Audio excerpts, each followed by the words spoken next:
Hey, in this video, we're going to be doing part 2 of our diesel heater series. Instead of being in my garage, we are actually at Jack Rivers Falls in the Chattahoochee National Forest. Let's get into it.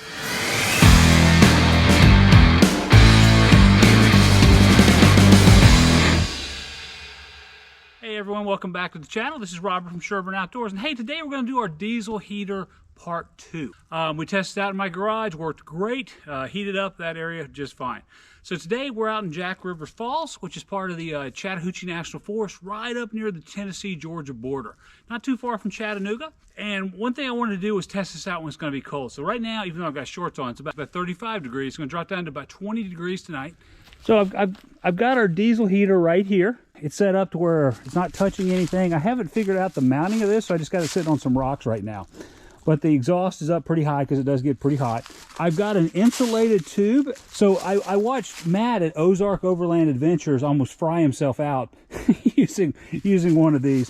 So I actually put this into the annex right here, and I'm actually going to see if the air will flow up into the overhead. If it's not, in the future, I might put a fan. I don't know. I'm still trying this out. I don't want to heat myself out, but it would be nice to have some heated space down here, not only for getting dressed, but also for doing your business back there in the bucket in the morning. So, got a fire going on right now. Gonna have some dinner, and then once we start getting going, we'll fire this thing up and get it ready for the night. All right, so we are now getting ready to start the diesel heater test. It is 39 degrees in here. You can see my breath. It is super cold here. Got the fire going, got the UFO lighting everything up. I kind of rearranged the diesel heater. I decided instead of having it over there and going into the annex, I actually do want it for the very first time, since it is going to be about 20 degrees tonight. I actually got it going straight up into the tent, and I've got the power actually going in there too to fire this thing up. So it's ready to go. Probably going to kick it in here, waiting for it to turn 8 o'clock to make sure I got enough fuel. Pretty much full other than the test we did in the garage. It is absolutely freezing here. It is 23 and dropping, and we're about to fire up the diesel heater now. Let's power it up. Let's get it warmed up in there. Let's go. So it's kind of going through its process right now. Kind of hear the pump priming a little bit. You can see this little red thing here in the middle. That's starting to warm up and it's kicking in. You can kind of hear it clicking. That'll speed up a little bit and it'll get quieter as it goes. Starting to get a little smoke out of the exhaust. It's kind of speeding up. Hear it too.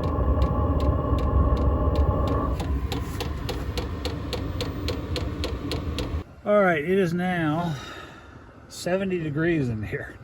So I gotta turn this thing down, but it is working extremely well. It is pumping out some air.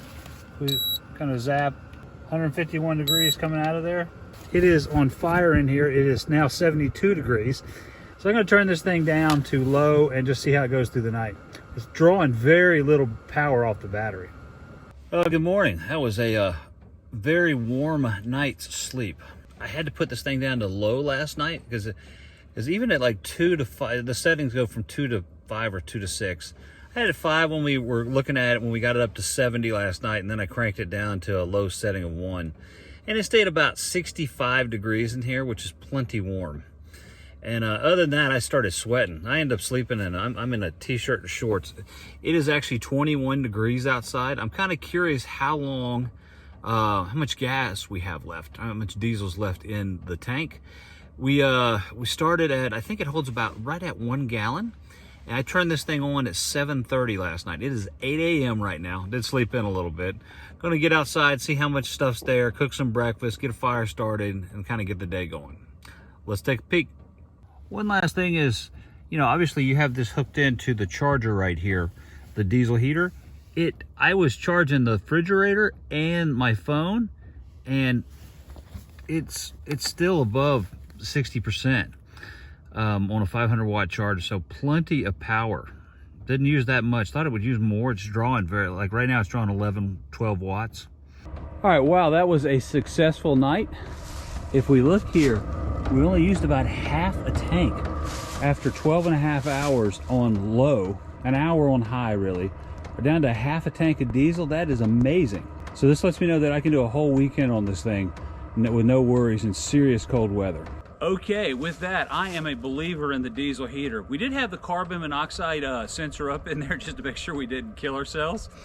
But I will tell you, it was 21 last night, so it's 24 outside right now.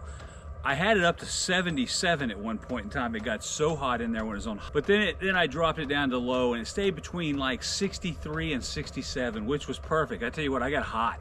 I had shorts and a t-shirt on, and I ended up watching a movie last night. It was great. It's very, very comfortable.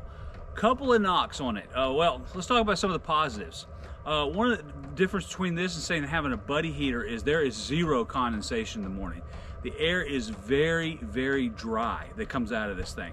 With that said, my lips feel like they're chapped and I was thirsty all the time. So just be prepared for that. That is a trade-off for the cold. The other thing is it makes this clicking noise. It's like click, click, click, click all night. Now I had this put right where I was sleeping. I think I may actually change this up and move it to the very front of the truck just to kind of dampen some of the noise, maybe extend the hose a little bit, because the clicking noise, it bothered me. I ended up turning on some music last night to compensate for it. But other than that, that was the main negative of this thing. It is great, I got to tell you. So with it only used about half of the fuel capacity that we had in there. So I could go a full another night on 12 hours of usage. That was my big thing. I wasn't sure how long this was going to last. And the other main thing, I just love it. It helps out. I've added the annex here.